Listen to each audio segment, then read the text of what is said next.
બીજ ભેગા હોય, જ્ઞાન અને વૈરાગ સાથે હોય તો ભક્તિ સ્થિર થઈ રહે છે, કારણ કે ભક્તિનો આખો પરિવાર આવી જાય.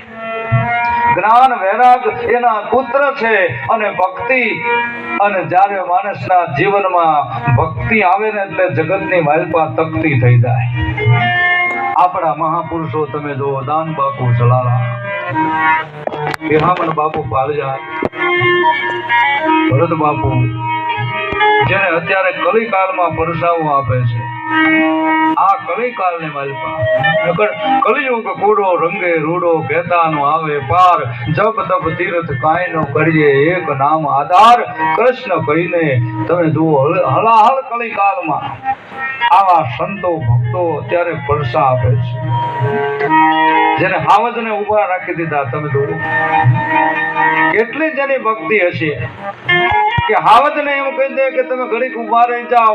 હાવજના પગની માલપાથી જે કાંટા કાઢી નાખતા હોય એની કેટલી ભક્તિ હશે. આની પાસે બીજું કાંઈ નહોતું, કેવળ નામ જ હતું. કે ટૂંકું ટચુકડું નામ એ મનવા લઈ લેને નામ.